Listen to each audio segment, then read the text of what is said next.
For my presentation, I'll be focusing on an issue highlighted by the Exodus Cry podcast.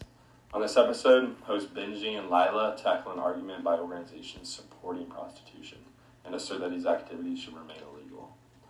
To begin, the hosts talk about the idea of a cover narrative, which is basically just a way of explaining something differently in order to have it be received in a different light.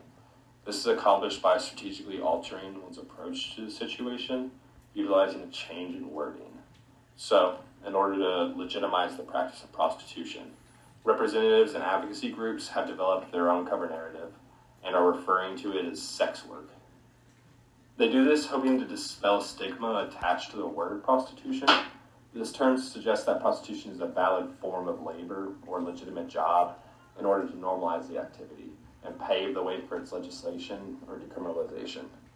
Following this point, Amnesty International actually stated that they support the decriminalization of all forms of prostitution, including pimping or owning a brothel, things of that nature. The hosts of the podcast go on to clarify that people engaged in prostitution are not sex workers. They are prostituted people, because prostitution is something that is done to them by organizations like brothels or pimps, and it's not an indication of who they are as a person. This brings me to an important point. The people engaged in prostitution do not do this because they want to. It's someone's first choice in occupation. Most of these people find themselves in financial strain and think that they lack other options to make enough money to survive. This makes them extremely vulnerable to exploitation. They think that they have nowhere to run and have resorted to these practices. This means they will think they have no choice in the matter and will be taken advantage of and made to do things that they are told to.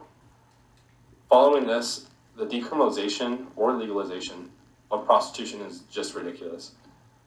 This type of change in legislature will only serve to allow organizations to form that benefit from the exploitation of people engaged in prostitution by offering equal treatment to those that exploit vulnerable people as to those that are being exploited, which makes no sense at all. So these organizations and advocacy groups that support the pro-sex movement have also gone on to construe human rights in order to fit their narrative. They do this by saying that denying people the choice to prostitute their bodies denies them their human right to freedom by not allowing them to make a choice about what they can do with their bodies. And for me, this is just a horrible take on the issue.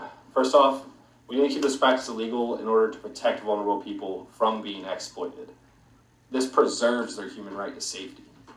Also, the decriminalization or legalization of these practices would further degrade those involved and violates their rights by suggesting that consent to this activity is something that can be bought.